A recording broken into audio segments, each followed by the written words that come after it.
Hey everybody, welcome back to the Lincoln Journal Stars 4 Downs. Luke Mullin and Amie Just back with you here inside the Nebraska football practice facility, where today we met with head coach Matt Rhule, officially a signing day press conference, but only so many recruiting questions for Rhule today. He started things off with, I think it was about a 9-minute lengthy opening statement, so much to discuss about this last week in Nebraska football, coaching, roster movement, all sorts of decisions, including this recruiting class. We'll start with the nitty and the gritty, the stuff that Rhule spoke about and the stuff that we need to break down for you. First among that, the Handshake-gate that happened between Nebraska and Iowa. We broke this down a little bit on our podcast. Check it out, Life in the Red podcast, if you like.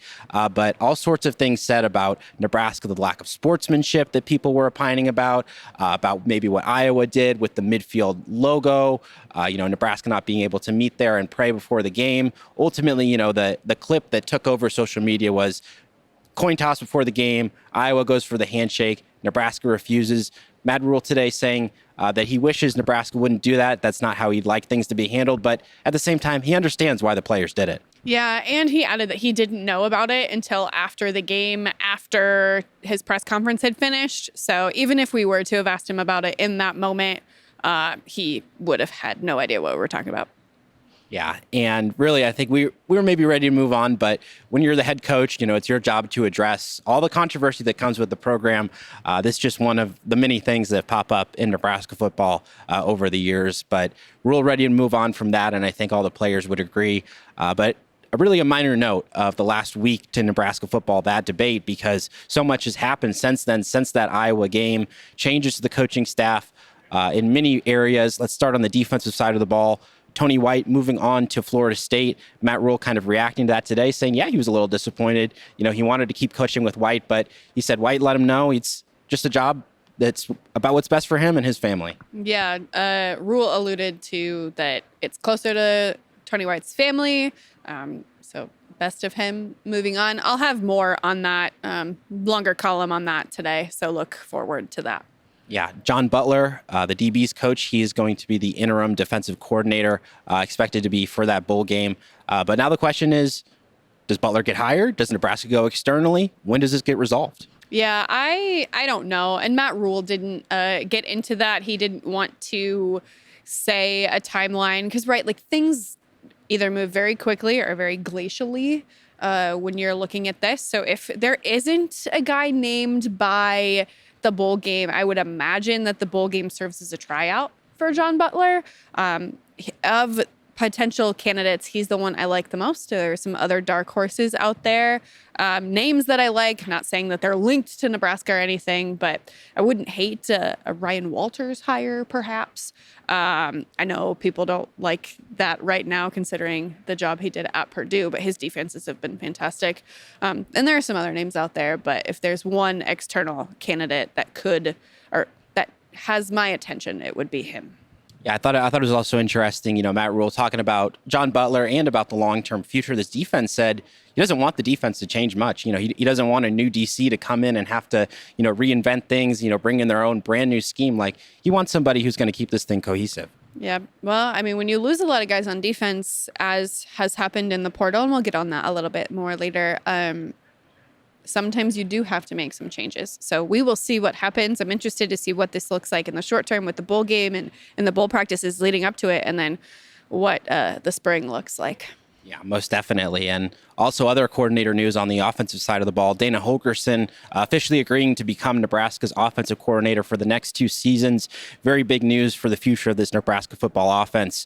Some of the growth and potential that they showed in those few games under Holgorsen. And when you have that OC come in, Matt Rhule said he wanted to give him control of that offensive coaching staff. And, he listed off all the offensive assistants, said, Holgorsen, he likes working with these guys, but what he did want, he wanted his own wide receivers coach. And we learned that this week. Daquille Neal already here looking at this Nebraska football team. Yeah, it'll be interesting. And then Rhule clarified today that it wasn't necessarily replacing Garrett McGuire, but Dana's always had inside and outside coaches. Yeah, and you also asked him about Marcus Satterfield, his future on staff. What did Rhule have to say about that? Yeah, as of right now, he's staying. That was Dana's call, and so looks like as of right now, Marcus Satterfield will stay on and coach the tight ends.